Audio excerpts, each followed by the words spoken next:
बिस्मिल्लाहिर्रहमानिर्रहीम। अस्सलातु वस्सलामु अलैका या सय्यदी या रसूलल्लाह व अला आलिका व अस्हाबिका या नूरल्लाह। अल्लाहुम्मा सल्लि अला मुहम्मदिन कमा तुहिब्बु व तर्दु अलहु।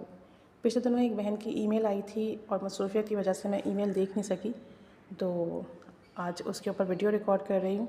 इन्होंने अपना दुरूद पाक का मेडिकल भेजा है और ये कहती हैं कि अस्सलामु अलैकुम व रहमतुल्लाहि व बरकातुहू।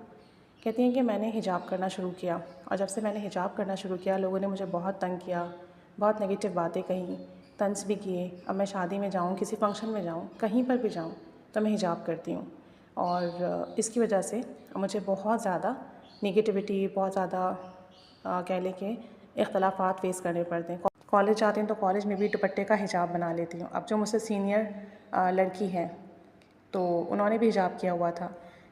कहती हैं हमारी कॉलेज में एक टीम विज़िट के लिए आ रही थी, प्रिंसिपल उससे पहले पूरा कॉलेज विज़िट कर रही थी कि जो विज़िटर आएंगे कोई प्रॉब्लम ना हो।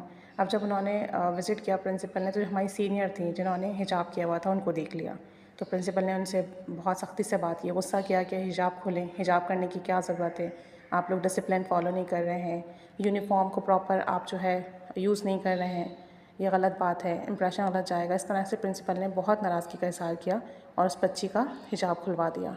अब वो लड़की जो सीनियर थी वो इनके पास आई, तो उन्होंने कहा कि आपने हिजाब किया हुआ है, अभी मुझे प्रिंसिपल ने बहुत इंसल्ट किया है और मैम ने जो है मेरा हिजाब खुलवा दिया है, तो आप भी अपना हिजाब खोल दो। अभी विज़िटर आएंगे, विज़िटर के सामने अगर मैम ने कुछ कहा तो फिर क्या करोगे?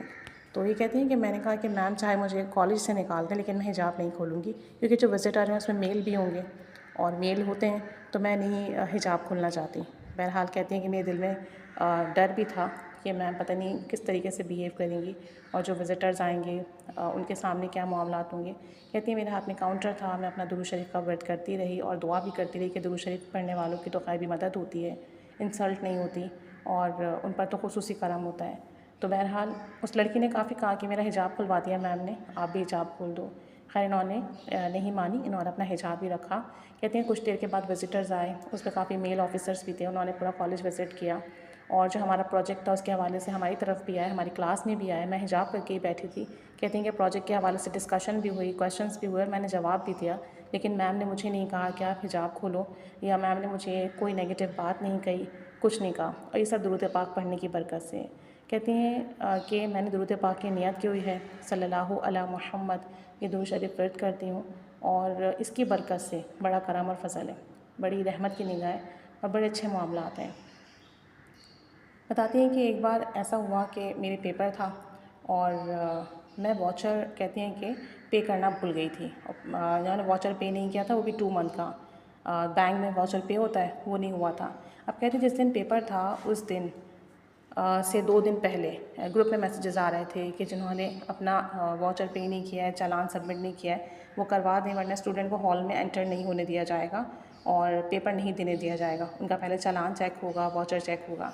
कहती हैं कि मैं उस पर एग्ज़ामिनेशन हॉल में एंटर हो रही थी और मेरे जहन में सारी बातें थीं और कहती हैं कि डर भी था कि 2 महीने से मैंने फ़ी पे नहीं की है, चालान पे नहीं किया है और क्या होगा अल्लाह जाने। कहती है मैं कॉन्फिडेंस से अपने सेंटर में गई और अंदर गई और वो जो वहाँ पर साहब थे जो कि वाउचर वगैरह चेक कर रहे थे, तो कहती हैं कि उस वक्त मुझे डर भी लग रहा था कि इतनी सारी लड़कियां हैं, बॉयज़ हैं, सबके सामने इंसल्ट ना हो जाए। बताती हैं कि मेरी 2 मंथ्स की फ़ी पे नहीं थी और मेरे जहन में बहुत सारी बातें चल रही थी, लेकिन मैंने एक अरब दुरूद पाक की नियत की हुई है और मैं दुरूद पाक उस वक्त वर्द कर रही थी, दुरूद रहमत सल्लल्लाहु अलैहि मुहम्मद पढ़ रही थी और ख़ुद को तसल्ली दे रही थी कि दुरूद शरीफ पढ़ने वाले कभी ज़लील नहीं होते, कभी उन्हें रुस्वा नहीं किया जाता, उनकी ग़ैबी मदद होती है, इंशाअल्लाह कुछ नहीं होगा, इंशाअल्लाह कुछ नहीं होगा।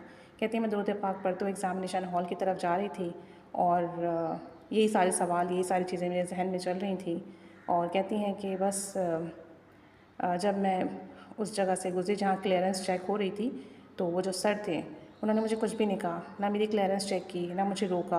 बस मैं कॉन्फिडेंस के साथ गई, अपनी सीट पे बैठी और जाकर मैंने अपना पेपर किया, पेपर सबमिट करवाया और जो भी प्रोसेस था वो कंप्लीट किया और उसके बाद जो है मैं वापस घर आ गई। बाद में मैंने अपनी फ़ी सबमिट करवा दी थी 3 मंथ्स की। कहती हैं उससे पहले मेरे पास पैसे ही नहीं थे फ़ी पे करने के और इस तरह से दुरूद पाक पढ़ने की बरकत से इनकी क्लियरेंस भी चेक नहीं हुई, पेपर भी दे दिया इन्होंने, इन्हें रोका भी नहीं गया और अल्हम्दुलिल्लाह इनके सारे मामला बेहतर हुए। और एक करब दुरूद पाक की नियत की हुई है, सल्लल्लाहु अलैहि मुहम्मद ये व्रत करती हैं, दुरूद पाक पढ़ने की बरकत से हिजाब भी करना शुरू कर दिया है। ये बहुत बड़ी बात है। अगर आपके अंदर ये चीज़ है ना कि मैं दुरूद पाक पढ़ रहा हूँ तो अल्लाह ताला मेरी ग़ैबी मदद फरमाएगा, मुझे कहीं कोई रुकावट नहीं आएगी, कोई परेशानी नहीं होगी, तो ऐसा ही होता है। सारी बात यकीन की है। यकीन जिस दिन अंदर पैदा हो जाता है ना, उस दिन बाहर के मामलात खुद ब खुद ठीक हो जाते हैं।